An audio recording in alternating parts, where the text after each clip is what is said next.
Bonsoir à tous, bonsoir à tous. Il est 19h31. On est le 11 janvier 2021, 28 du mois de, je ne sais plus, 28 du mois de Tevet. Et on est avec Georges Spira pour continuer donc les péripéties sur les Juifs d'Orient. Bonne étude à tous. Vous pouvez envoyer par chat vos réactions et bien évidemment, à la fin de l'exposé de Georges, on attend vos questions et vos réactions avec votre micro. Bonne étude à tous. Merci Johan, bonsoir à tout le monde.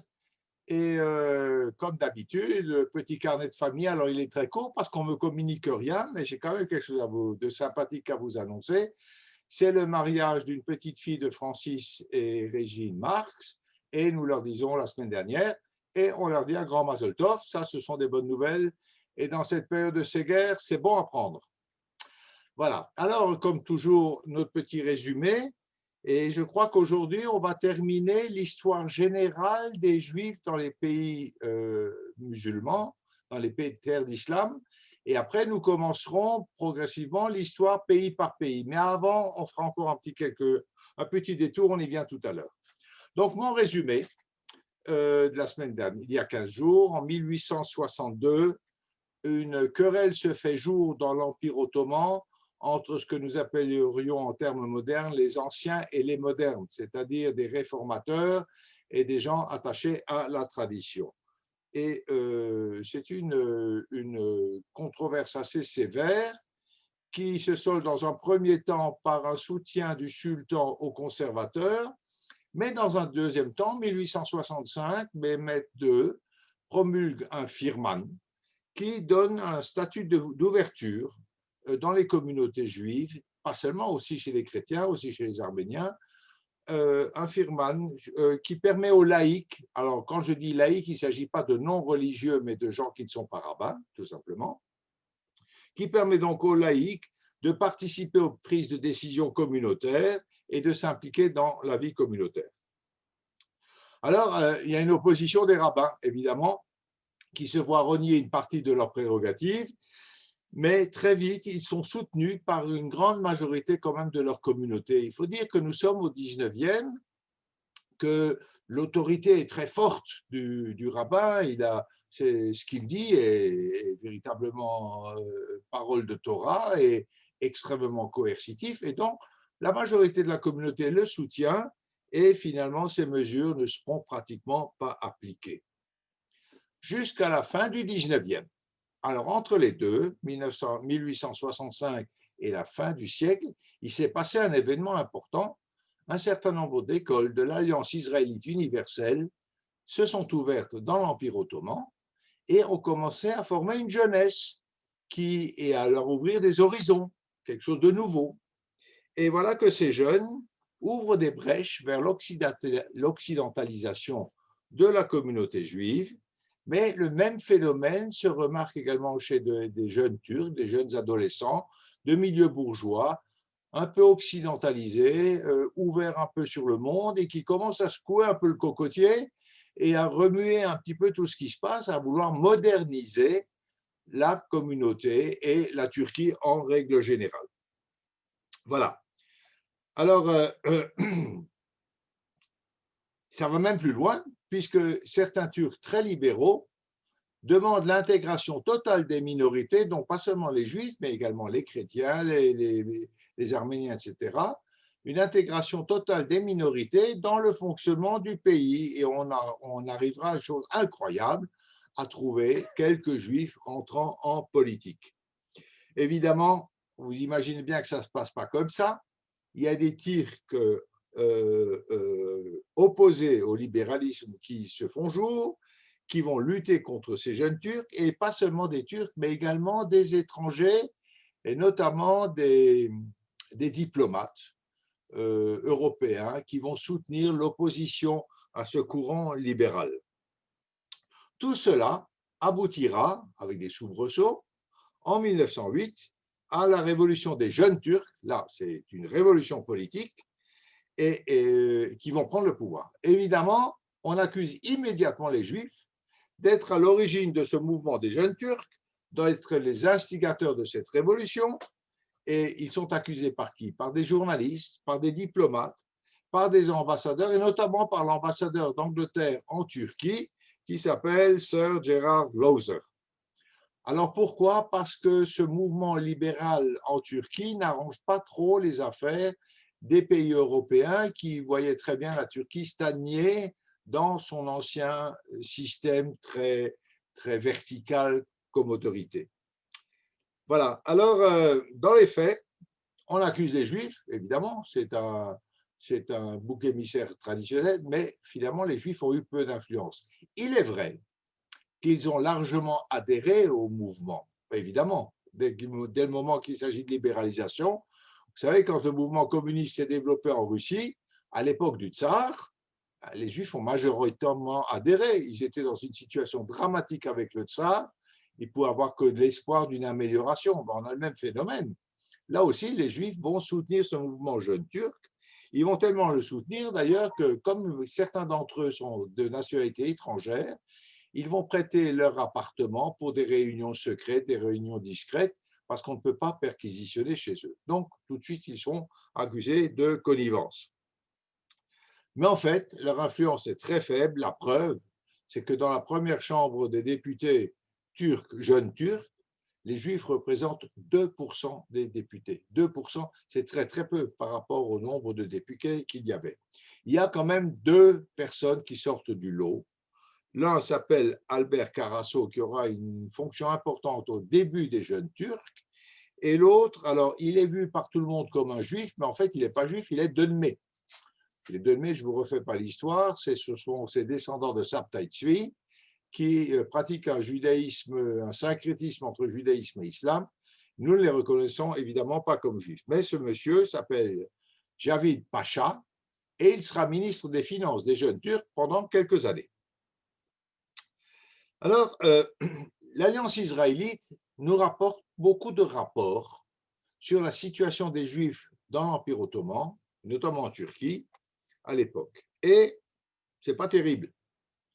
Ils sont extrêmement pauvres, ils exercent de petits métiers, et on a, je vous avais raconté l'histoire de Silivri, une petite ville à une centaine de kilomètres d'Istanbul.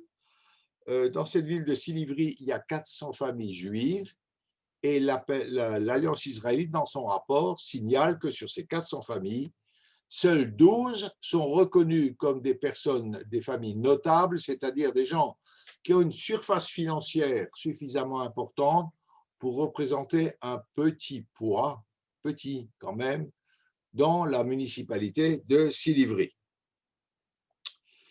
L'Alliance israélite va apporter beaucoup de changements à cette situation, des changements importants dans la communauté parce qu'ils vont éduquer les jeunes et leur enseigner une profession, un métier.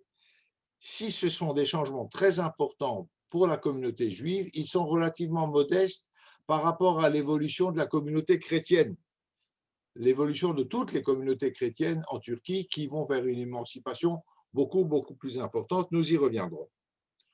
1912, les Grecs entrent à Salonique, expulsent les Ottomans, et Salonique, qui était désignée comme une cité et une mer pour Israël, amorce en 1912, en réalité même déjà en 1911, son lent déclin. C'était une communauté très florissante, très importante. Elle amorce son déclin qui sera définitivement achevé par les nazis en 1943 ou 43, où 95% de la population juive de Salonique sera déportée. Mais c'est le début de ce déclin. Pourquoi?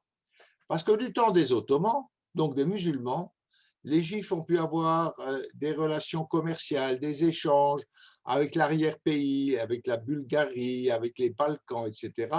Avec l'arrivée des Grecs, c'est terminé. D'autre part, les relations entre les musulmans et les Juifs, si elles n'ont jamais été très bonnes, n'ont jamais été aussi mauvaises qu'avec les chrétiens. Et clairement, une symbiose avec les Grecs orthodoxes est tout simplement impensable, impossible, irréalisable. Donc, on a une fracture entre les populations de Salonique et ce sera le début de la fin de cette très, très grande communauté. Alors ça, c'est pour l'Empire ottoman. Et puis on est allé se promener un petit peu en Iran. Ah, c'est encore bien pire en Iran. Je vous avais largement expliqué qu'au-delà du mépris et de l'humiliation, il y a l'impureté qui caractérise les Juifs en Iran, qui les mène dans un statut et dans une situation absolument intolérable. Et le rapport de l'Alliance israélite font état de persécution, d'humiliation, de rejet total de la part de la population. Et je vous avais lu plusieurs récits à ce sujet qui sont absolument terribles. Et il se passe en Iran quelque chose en 1910 qui est tout à fait nouveau. C'est la première fois que naît de la part des musulmans une accusation de crime rituel. Ça ne s'est jamais vu. Alors, on a parlé de l'affaire de Damas, mais à Damas, c'était une accusation par les chrétiens, et notamment par le consul de France, qui a érigé en crime rituel ce qui n'était au départ qu'un assassinat, pas plus sympathique pour autant, mais pas crime rituel.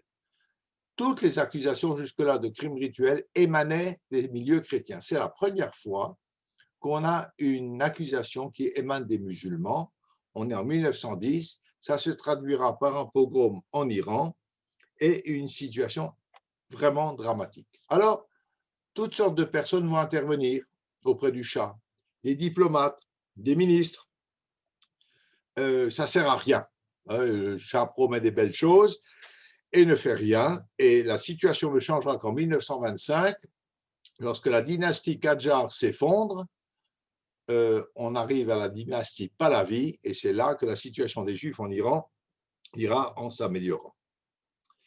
Ce que nous avons encore vu la dernière fois, c'est que dans les pays du Moyen-Orient et d'Afrique du Nord, la situation commence à s'améliorer un petit peu, grâce notamment à la circulation des idées libérales qui ont été amenées par les pays colonisateurs européens. Et de fait, les pays colonisateurs, la France, mais aussi l'Angleterre, plus tard ce sera aussi l'Allemagne et l'Italie, amèneront une liberté civile et politique aux minorités dans les pays musulmans que ces minorités n'ont jamais connues. À terme, mais on n'y est pas encore, cette liberté va se retourner contre les Juifs et ce sera la fin des communautés juives dans les pays musulmans. Alors, ce sera fatal, mais un peu plus tard. On a vu encore qu'en Irak, les Juifs étaient très bien intégrés. L'intégration, c'est essentiellement déjà la langue. Les Juifs irakiens qui sont là depuis la Mésopotamie, depuis la Babylonie, c'est-à-dire depuis le Khurbat du premier temple, sont parfaitement intégrés dans la population irakienne. On parle l'arabe, on travaille ensemble, les relations sont pas mauvaises du tout. Encore une fois, c'est jamais le paradis, mais c'est pas trop catastrophique. En Égypte, c'est un peu différent. Les classes sociales les plus faibles, les moins riches, sont totalement intégrées à l'Égypte. On parle l'arabe, on va dans les écoles de tout le monde et on travaille ensemble, tout se passe bien. En ce qui concerne les communautés, les couches sociales moyennes bourgeoises ou de grande bourgeoisie, là c'est très différent.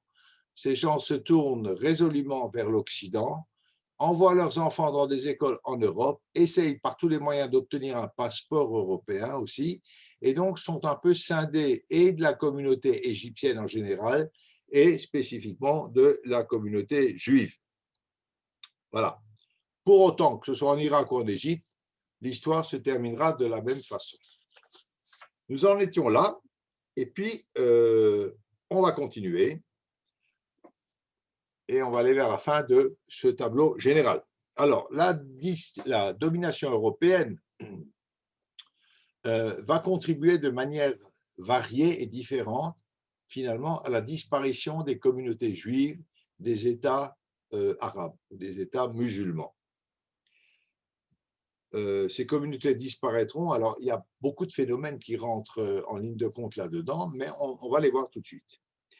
Déjà, le premier principe, c'est qu'en empêchant, en interdisant le statut de dhimmi, la dhimma, les nations conquérantes exposent les Juifs à des mouvements d'hostilité des masses musulmanes.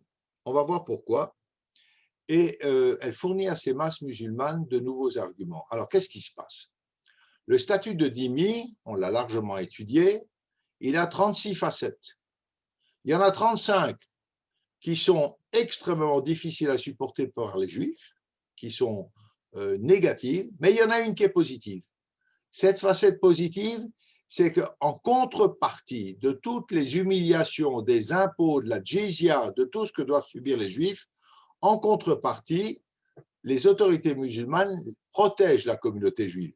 Alors, ce n'est pas toujours une protection absolument efficace, mais globalement, ils se reconnaissent, si vous voulez, une obligation morale de protéger les Juifs. C'est une attitude qui n'a jamais existé dans le monde chrétien. Pour les chrétiens, les Juifs étaient à bannir et à évincer. Il n'y a aucune contrepartie au paiement d'impôts ou au paiement de corvées, etc. Dans le monde musulman, les musulmans eux-mêmes s'imposent une espèce d'obligation morale. Alors, encore une fois, elle sera appliquée de façon plus ou moins rigoureuse, de façon plus ou moins laxiste, mais elle existe. À partir du moment où les Juifs, pas seulement les Juifs, les chrétiens aussi, ne sont plus régis par le statut de dhimmi, l'obligation morale des musulmans disparaît. C'est logique. Et donc va apparaître un nouvel anti-judaïsme très différent dans les milieux musulmans. En fait, jusqu'à présent et de tout temps, l'islam était hostile aux Juifs. Ça, c'est une chose. Mais pas haineux, pas comme le christianisme qui développait un véritable mouvement de haine et qui a travaillé à construire la haine entre la population et les Juifs. Dans le monde musulman, ce n'est pas comme ça. Il y a de l'hostilité, c'est vrai, mais ce n'est pas cette haine absolue. Alors, ne me dites pas qu'il n'y a jamais, il y a eu, etc. Je sais, il y a eu des cas où, notamment en Iran, on l'a vu. Mais l'esprit général n'est pas aussi absolu jusqu'aux bouddhistes que dans le monde chrétien. Mais voilà qu'avec l'annulation du statut de dhimmi, les musulmans vont trouver de nouveaux arguments. Et à la fin du 19e siècle, apparaissent effectivement en terre d'islam des mouvements anti-juifs, basés, calqués, instruits par l'antisémitisme chrétien d'Occident. Et ça, c'est quelque chose de nouveau. L'hostilité ancestrale contre les Juifs fait maintenant place à des formes très différentes d'un anti-judaïsme à caractère chrétien et dont s'emparent les musulmans. Alors, encore une fois, c'est dicté par cet ordre ancien qui faisait une distinction entre les infidèles et les musulmans et qui, du point de vue des musulmans, était un ordre juste, selon leur théologie, et cet ordre, il est brisé, il est rompu. Et donc, il y a une réaction du monde musulman. Je ne suis pas en train de leur trouver des excuses, hein, ne vous trompez pas. Hein. J'explique simplement le processus psychologique et politique qui se met en place. Voilà. Alors, en plus, non seulement le statut de dhimmi n'est plus appliqué, mais en plus, les puissances occupantes ou protectrices dans les protectorats accordent un certain nombre d'avantages aux minorités. Alors, c'est vraiment la cerise sur le gâteau. C'est insupportable du point de vue des musulmans. Et ces minorités accèdent progressivement à une prospérité et à un pouvoir inconnu jusqu'alors pour des minorités en terre d'islam. Et du temps du système du dhimmi, il était impossible, sauf cas très exceptionnels que nous verrons, d'accéder à un statut de pouvoir. Mais voilà que là, tout change. Il faut noter que l'hostilité, la haine des musulmans à l'égard des minorités s'exprimera beaucoup plus violemment contre les chrétiens que contre les juifs. Parce que les chrétiens accèdent beaucoup plus vite à un pouvoir et aux finances, parce qu'ils sont plus nombreux, plus voyants, plus impératifs, et donc leur haine se développera fortement contre les minorités chrétiennes. Cela dit, il y a aussi hostilité entre les minorités. et notamment les chrétiens qui dénient aux juifs tout droit d'accéder à quelque chose. Donc vous voyez qu'on est attaqué de deux côtés, d'une part par les musulmans, d'autre part par les chrétiens. La propagande anti-juive à la fin du 19e est directement inspirée de l'antisémitisme européen et elle apparaît dans les milieux chrétiens de terre d'islam et plus tard chez les musulmans eux-mêmes. Alors, on a déjà vu le rôle des diplomates et des marchands chrétiens occidentaux pour favoriser le commerce des chrétiens de la terre d'islam. Évidemment, ce processus va aller s'amplifiant et amènera à évincer les Juifs d'un certain nombre de secteurs économiques où ils seront remplacés par des chrétiens d'Orient. Nous l'avons déjà vu, le phénomène ira s'amplifiant à la fin du 19e. Mais en plus, ces chrétiens d'islam ajoutent à leur jeu de concurrence économique une propagation tout à fait zélée des thèmes anti-juifs classiques de l'antisémitisme chrétien européen. Et c'est comme ça qu'on va voir arriver d'abord dans les milieux chrétiens qui se chargeront de le répartir, de le diffuser dans les masses musulmanes, les accusations de meurtre rituel dont je vous ai parlé tout à l'heure, et une idée qui n'existait pas dans l'islam, l'idée d'un complot international, universel de la communauté juive visant à la domination du monde. Vous me suivez, les protocoles des sages de Sion ne sont pas très très loin et on va voir leur destinée en terre arabe. Alors, il y a beaucoup d'études qui ont été faites sur les écrits antisémites arabes. Et la somme la plus importante, la plus exhaustive, est due au professeur Yehoshaphat Arkabi. Voilà le monsieur. Attendez que je trouve, voilà. Ah, je n'ai pas écrit tout son nom. Excusez-moi. Le voilà en entier.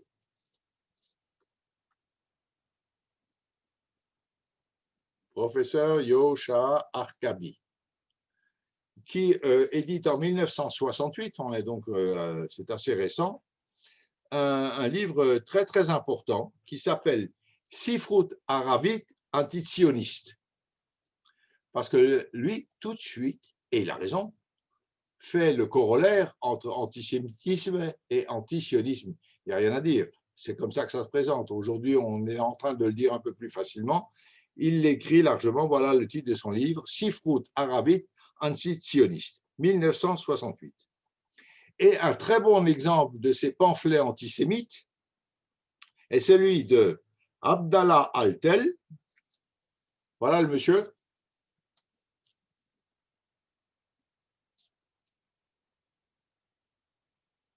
Abdallah Altel. Alors, qui c'est ce monsieur? Il écrit un livre, un petit pamphlet de 400 pages, excusez du peu, intitulé The Menace of World Jewry to Islam and Christendom. Donc, c'est clair, la menace du judaïsme mondial contre l'islam et la chrétienté. Ce livre paraît au Caire en 1965, on n'est pas très loin là. Hein.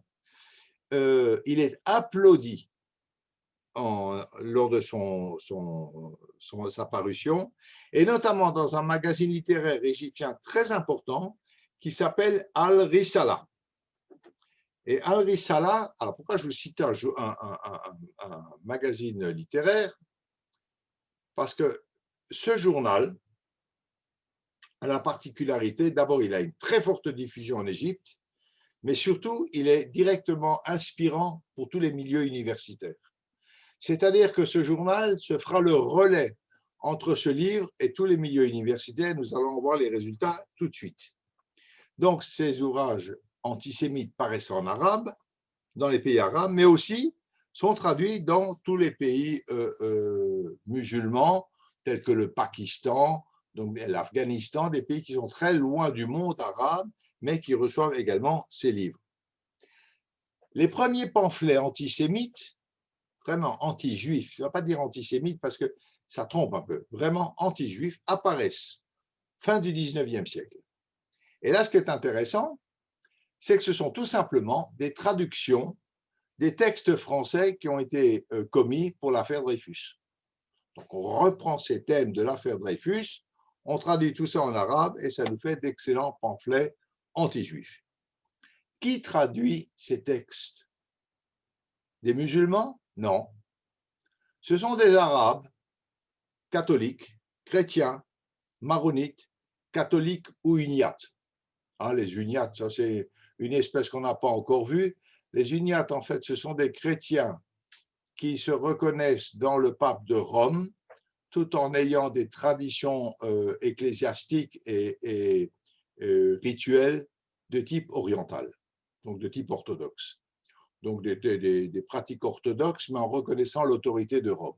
Les uniates, l'idée, le mot dans le mot, il y a l'idée d'union entre l'Église de Rome et l'Église de Byzance. Voilà. Donc, ce sont de nouveau des chrétiens qui sont à la manœuvre, maronites, catholiques et uniates, pour traduire ces textes de l'affaire Dreyfus. Il y a une première traduction du protocole des sages de Sion qui paraît au Caire en 1927. 1927, donc c'est un peu plus tardif, avec un succès prodigieux, extraordinaire, et de nombreuses autres traductions viendront immédiatement sur le marché, sur le marché des traductions. Et c'est aujourd'hui, dans les pays arabes, évidemment, qu'on trouve le plus de rééditions des traductions des protocoles des sages de Sion. C'est le livre de référence de tout le monde anti-juif arabe, et donc vous voyez un petit peu sa diffusion. Plus que ça, les protocoles des sages de Sion font aujourd'hui partie des lectures obligatoires dans certains départements de religion comparée des universités. Alors vous imaginez, quand on des universités, dans le monde des intellectuels, dans le monde des gens progressistes, normalement, encore qu'il faille se méfier un peu du progressisme aujourd'hui, mais quand même, quand dans le monde des universités, on impose la lecture des protocoles comme un ouvrage de référence pour une étude comparée des religions, vous pouvez vous imaginer l'endoctrinement qui a lieu dans les pays arabes aujourd'hui. Voilà. Beaucoup d'autres ouvrages anti-juifs sont traduits des langues européennes vers l'arabe, et notamment la question juive de Karl Marx. Alors ça, beaucoup d'entre vous ont certainement lu. La question juive traite effectivement de l'inanité, de la poursuite de cette religion, du maintien de cette religion. Donc un livre anti-juif, pas un livre qui appelle à la destruction des juifs, mais à la destruction, à l'effacement, à l'éradication de la théologie, de la pensée de la religion juive. Voilà, donc Karl Marx également est diffusé. Et les plus hautes instances politiques et universitaires du monde arabe reprennent systématiquement les mensonges les plus pervers de l'antisémitisme chrétien qui étaient diffusés dans des ouvrages chrétiens. Et de cette façon, on trouve M. Nasser qui cite les protocoles en 1958 et en recommande ardemment la lecture. Mais il va plus loin. Il va plus loin. En 1964, il affirme à un journal allemand de tendance nazie que la Shoah est une pure invention, et en fait, il est complètement incohérent parce qu'il regrette la défaite de Hitler. Et il regrette la défaite de Hitler parce qu'il a massacré les Juifs. Mais la Shoah est une invention. Vous voyez toute la logique arabe, mais c'est comme ça. 1964. On est dans une période récente. Alors pourquoi je vous parle de cette interview de Nasser à un journal nazi? On va y venir tout de suite. Une seconde, s'il vous plaît. Hassan Zaza. Voilà encore un personnage.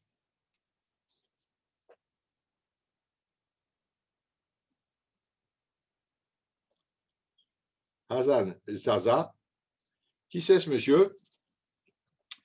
C'est un professeur d'hébreu à l'université du Caire, l'université théologique, professeur d'hébreu, et il soutient, on est dans le contemporain là, que les Juifs utilisent le sang de non-Juifs pour fabriquer des matzot.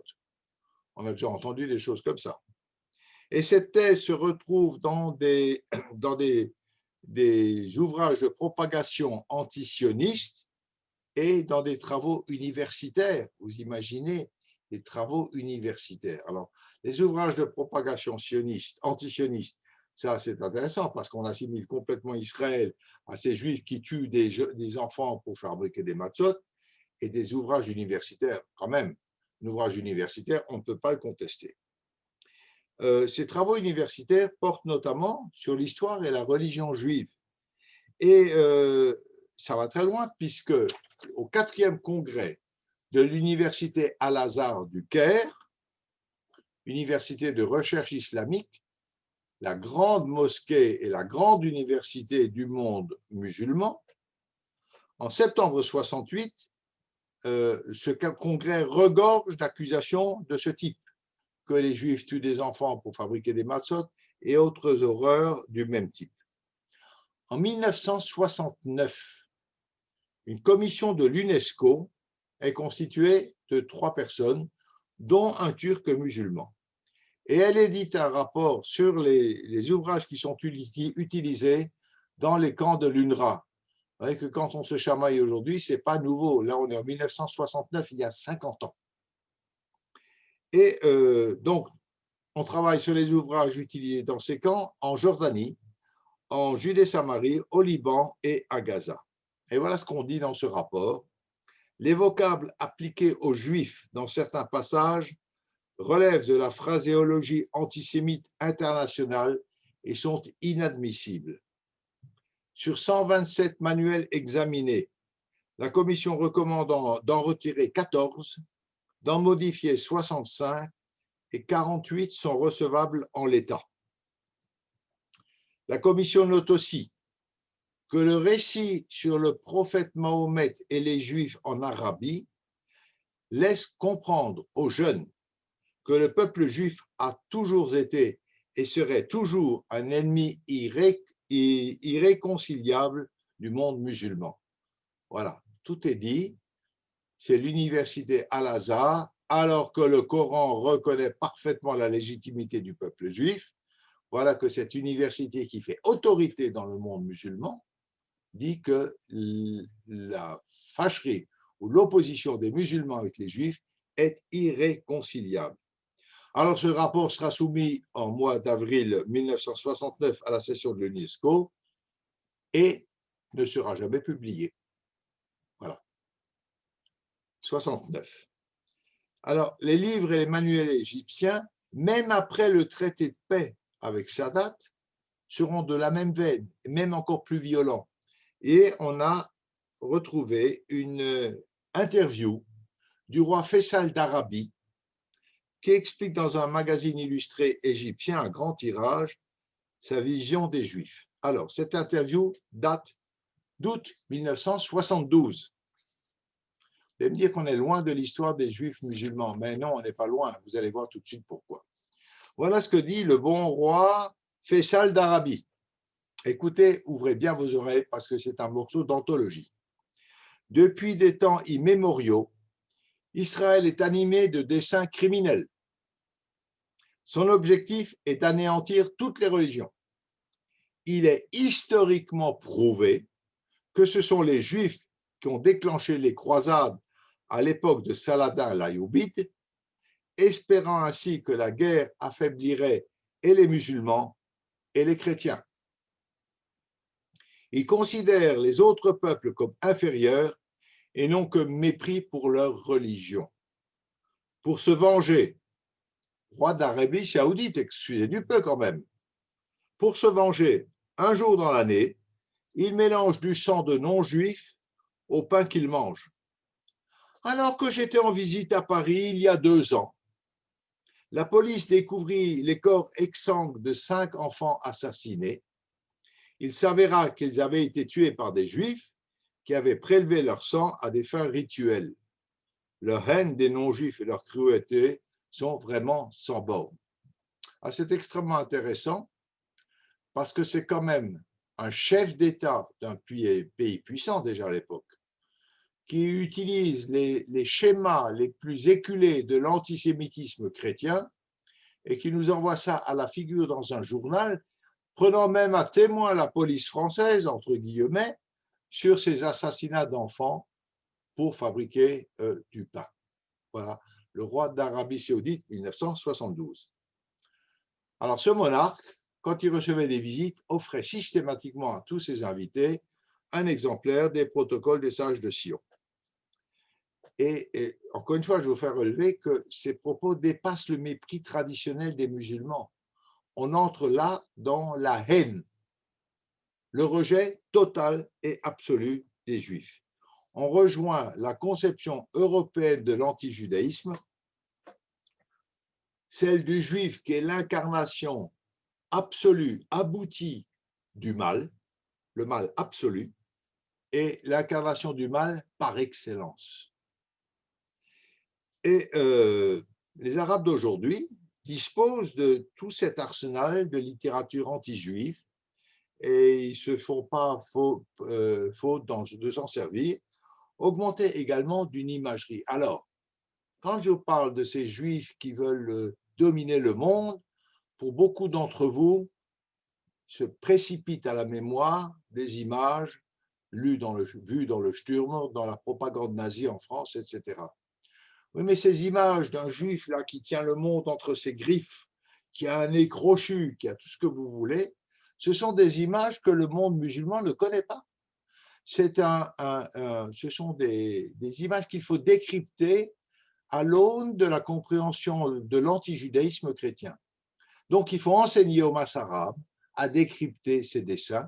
Et évidemment, il va y avoir beaucoup d'Européens qui vont se faire un grand plaisir de déniaiser et d'expliquer aux masses arabes ce que signifient ces dessins soi-disant humoristiques et ces stéréotypes nés en Europe.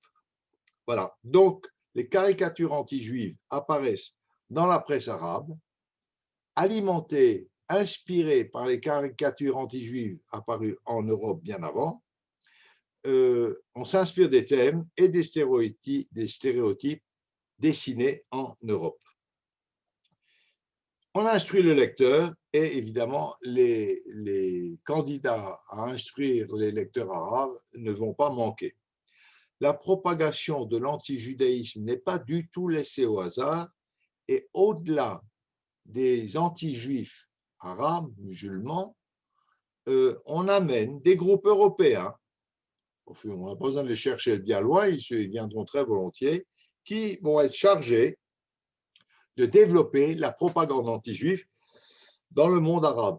Et ce premier groupe européen, ce seront des nazis qui, dès 1930, on est bien avant la guerre, dès 1930, se répandent dans le monde arabe pour diffuser la propagande anti-juive et les thèses qui prévalent dans le monde nazi. Et depuis la défaite nazie de 1945, certains pays arabes ont pris le relais et publient à leur tour toutes ces caricatures qui ont été diffusées dans le monde entier et encore plus aujourd'hui avec le truchement d'Internet. Donc vous voyez cette chaîne de l'antijudaïsme, là on ne parle plus de l'hostilité de l'islam, de l'antijudaïsme chrétien, ce que appelait Jules Isaac, 2000 ans d'enseignement du mépris, repris en main à l'époque nazie et développé dans le monde arabe toujours par des Européens. Et aujourd'hui, le monde arabe s'est bien saisi du problème, s'est bien saisi des documents et n'arrête pas de les diffuser. Je reviens un peu en arrière. 1898, à Istanbul, paraît un livre adapté du français, L'affaire Dreyfus et ses causes secrètes. Oula, ça c'est terrible. Le monsieur qui écrit ce livre s'appelle Ebousia Tioufik. Excusez la prononciation, je ne sais pas si c'est tout à fait la bonne, mais voilà. Ebousia Tioufik.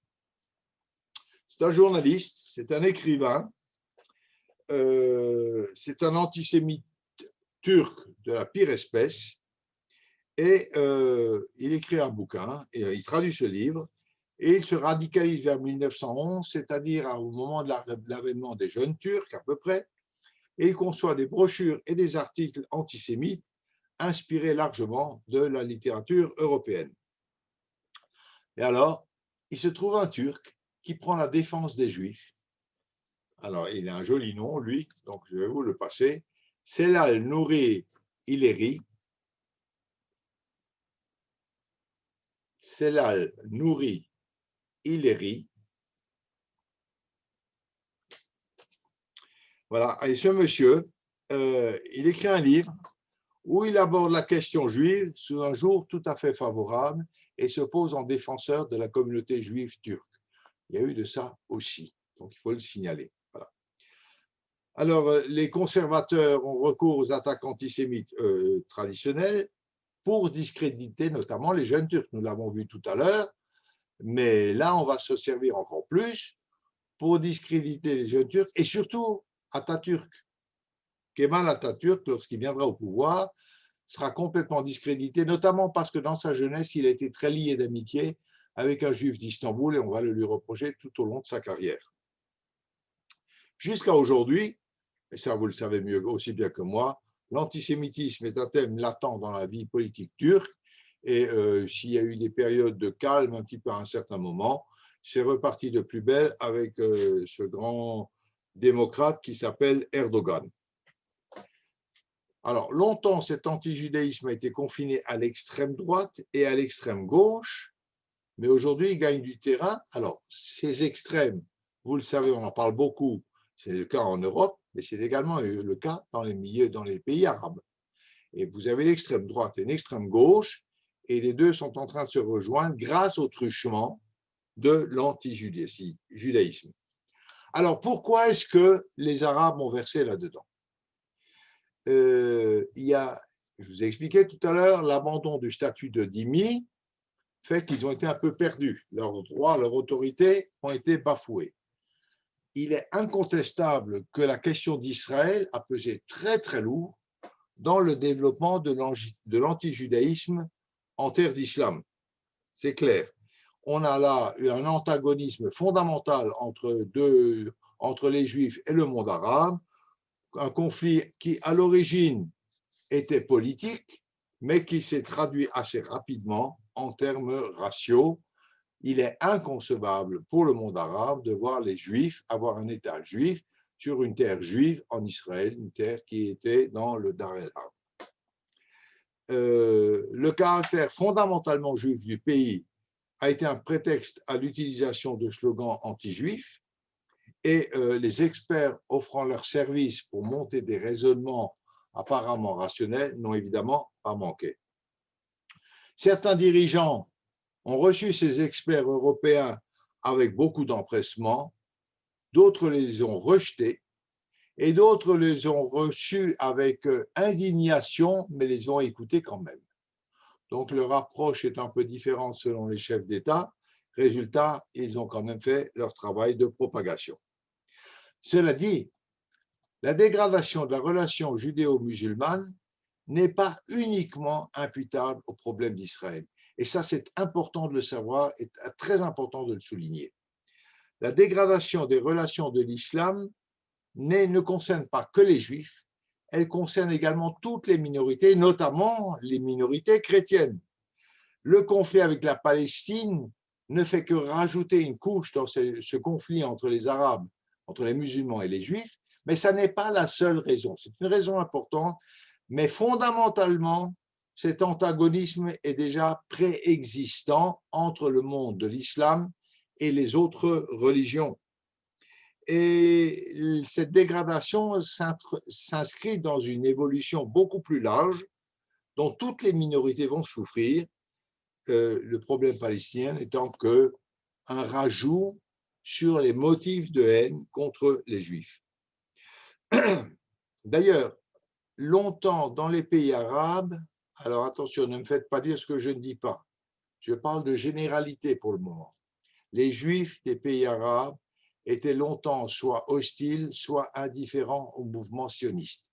Ce qui ne signifie pas qu'il n'y ait pas eu une alia en permanence des pays arabes, ce qui ne signifie pas non plus que les Juifs du monde arabe ne pensaient pas Israël, mais dans une perspective plus mystique, plus éthérée, pas concrète. Alors, encore une fois, je ne veux vexer et blesser personne. Je dis que globalement, il n'y a pas eu un enthousiasme ou un soutien énorme au mouvement sioniste à son début, ce qui n'a pas empêché un filet permanent de tout temps d'ailleurs, de toute époque, de juifs des terres arabes de venir en Eretz Israël pour accomplir la montée et l'Alia vers Jérusalem. Mais ça, c'était effectivement le cas, notamment pour des raisons politiques. Et nous le verrons beaucoup plus en détail un peu plus tard. Aussi parce que ce mouvement était vu comme un mouvement essentiellement européen. Et d'ailleurs, quand il y aura une alia massive de Juifs des terres arabes en Israël, on ne peut pas dire que leur accueil ait été très chaleureux. Et je dis des mots très mesurés en disant ça. Ils ont été très mal reçus. Ça a créé beaucoup de déceptions et beaucoup de départs aussi.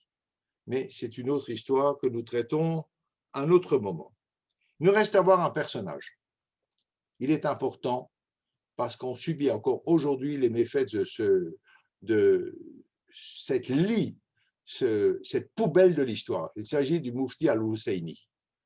Je n'ai pas de mots assez durs pour qualifier cet individu.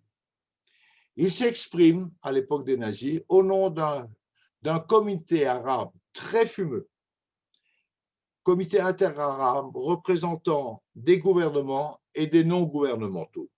On ne sait pas trop ce que c'est ce truc-là, ce n'est pas très clair. En tout cas, il soumet une proposition aux Allemands en été 40 et en février 41. Cet ensemble de propositions vise à une coopération germano-arabe. Germano et tout le monde arabe. Et il offre le soutien des Arabes en échange d'une approbation par les Allemands de ses objectifs à lui, al-Husseini. Et voici la déclaration qu'il a lui-même rédigée, et il l'a rédigée en allemand, ou il l'a fait traduire en allemand. Vous allez voir tout de suite pourquoi je vous mets cette précision. Voilà ce qu'il déclare. L'Allemagne et l'Italie reconnaissent aux pays arabes le droit de résoudre la question des éléments juifs qui résident en Palestine et dans les autres pays arabes, selon les intérêts nationaux et ethniques des Arabes et sur le modèle de ce qui est fait en Allemagne et en Italie pour résoudre la question juive. Alors, dans le texte original en allemand, les intérêts nationaux et ethniques se dit völkisch. Or, völkisch, volk, c'est le peuple.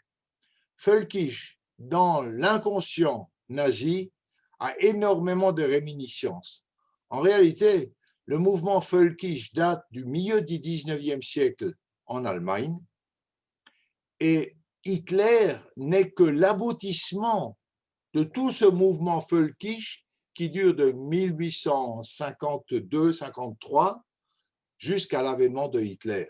Il n'est que la cerise sur le gâteau. Il est le point abouti et culminant de tout un mouvement extrêmement important, notamment animé par Wagner, mais bien d'autres personnes aussi. Et Hitler n'est pas tombé du ciel. Il arrive sur une population allemande complètement préparée à ce mouvement ethnique völkisch. Et c'est le terme qu'utilise le Mufti de Jérusalem pour définir ses objectifs. Il s'agit donc bien d'éradiquer les Juifs, pas de Palestine, de tout le monde arabe.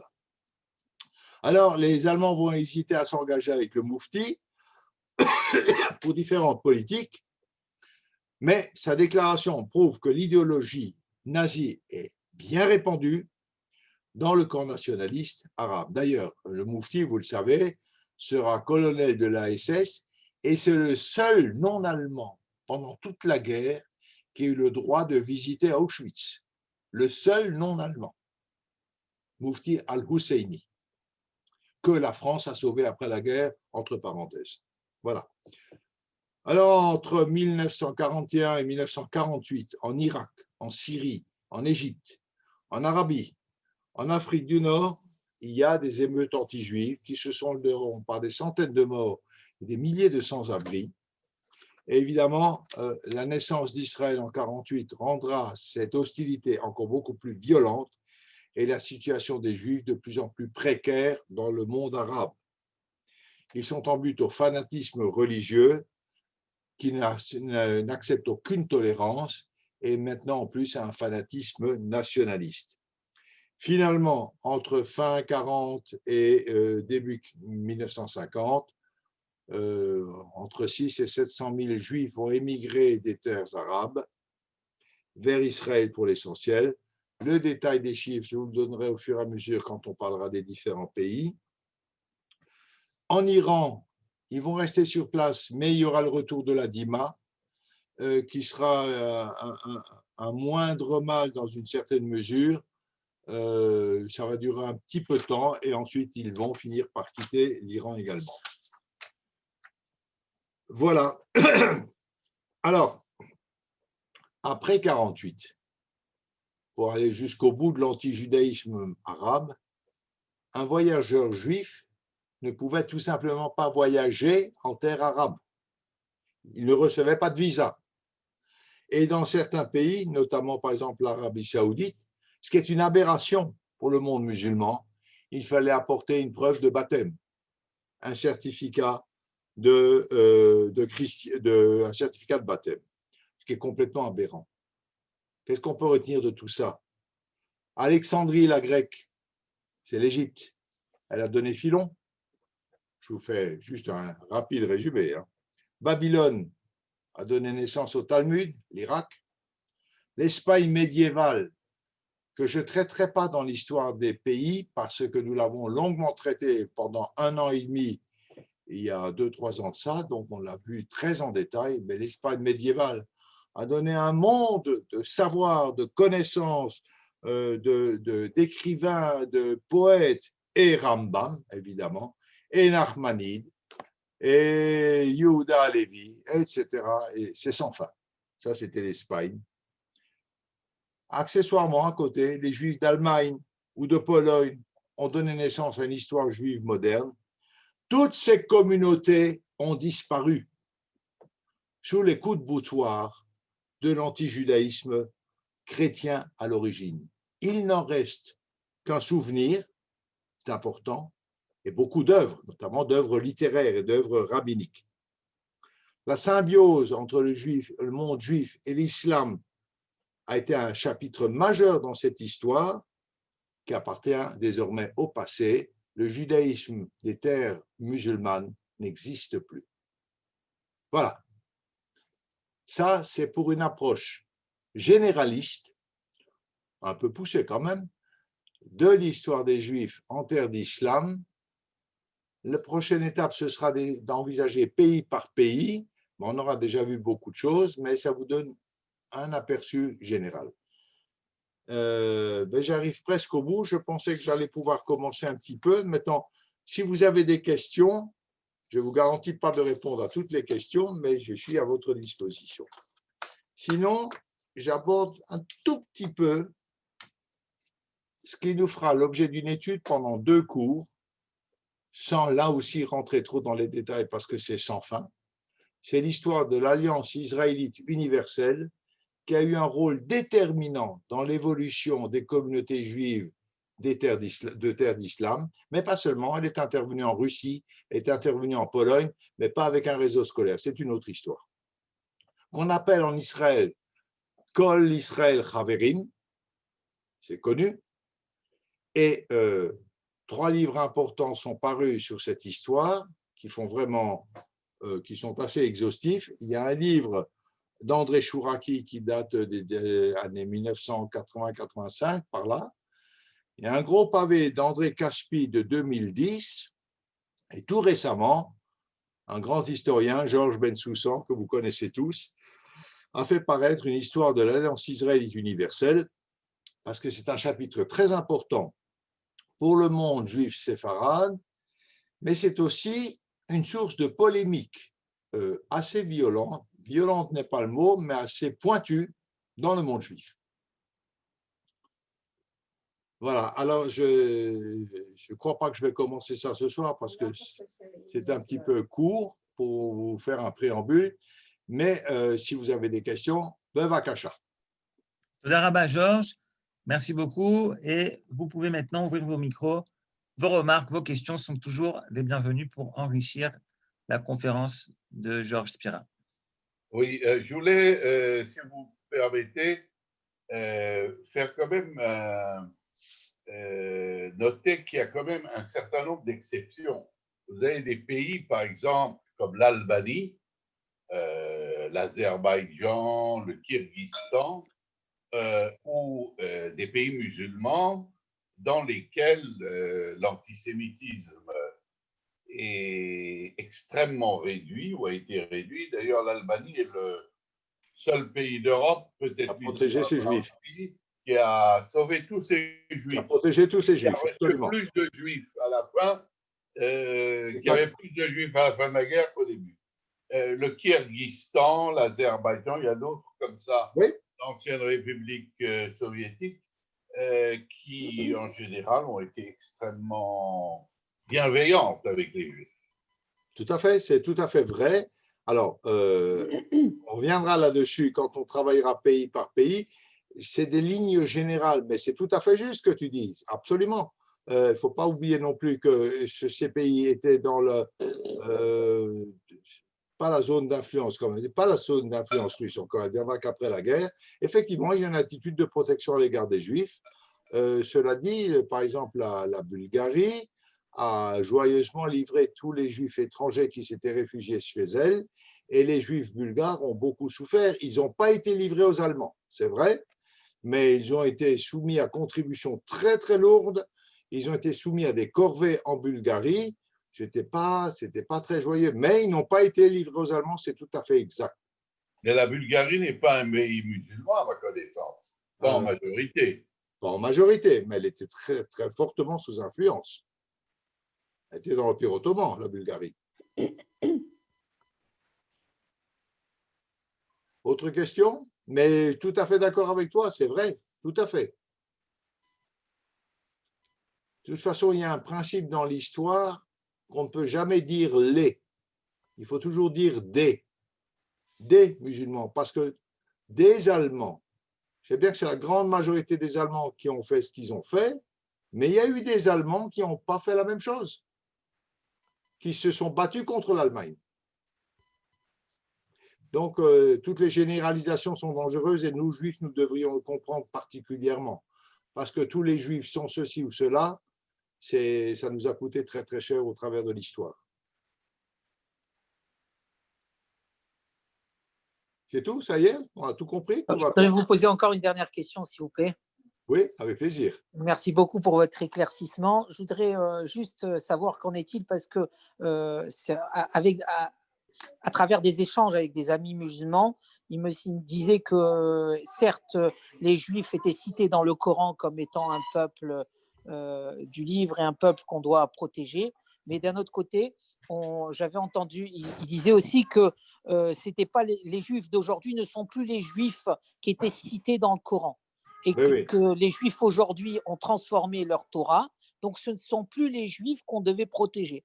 Est-ce que ça expliquerait un petit peu des événements d'antisémitisme qui se sont justifiés par la religion plus tard? En tout cas, par rapport, merci pour la question, en tout cas par rapport à Israël, clairement, ce n'est pas ce qui justifie l'attitude anti-juive ou anti-israélienne des Arabes, c'est le pile-poule qu'ils ont trouvé pour se justifier. Parce que d'après le Coran, attention, pas les hadiths, d'après le Coran, dans le Coran, il est clairement indiqué que le monde doit être musulman, sauf Israël qui a été donné aux Juifs. Alors, comment justifier et concilier le Coran avec l'attitude arabe contemporaine en disant tout simplement deux choses. La première, c'est que les Juifs qui sont en Israël, ils viennent essentiellement de Pologne, ce n'est pas les Juifs d'origine. Et la deuxième légitimation, et celle-là, elle est terrible parce qu'elle nous renvoie à nous-mêmes. Regardez, ils ne respectent pas leur mitzvot, et notamment ils ne respectent pas le Shabbat, ce ne sont donc pas des Juifs. Et ça, c'est terrible comme argument parce qu'ils nous l'envoient à la figure et en fait, ils n'ont pas tort. S'il n'y a pas un minimum de respect de nos traditions en Eretz Israël, quand je vois aujourd'hui la Cour suprême qui se permet de dire qu'il est tout à fait légitime d'amener du Hametz dans les hôpitaux à Pessah, alors que beaucoup de gens non religieux en Israël s'oppose à ça. On dit qu'il y a un minimum de respect à avoir. C'est un pays juif. À ce moment-là, où est notre légitimité? Ça, c'est un argument des Arabes et il est terrible parce qu'il nous renvoie devant un miroir. La Cour suprême est en train de tuer l'identité juive de notre pays. C'est absolument effrayant, effrayant. Tout à fait d'accord. C'est un autre débat. Tu as vu l'article sur le compte-rendu de la manifestation d'Irmata, synagogue? Non. Où c'est que je... Autre question? Tu dois t'apprendre les mains, tu as Je ne l'ai regardé pas ça. ouvert, je l'ai ouvert à la deuxième page. Toda Rabba.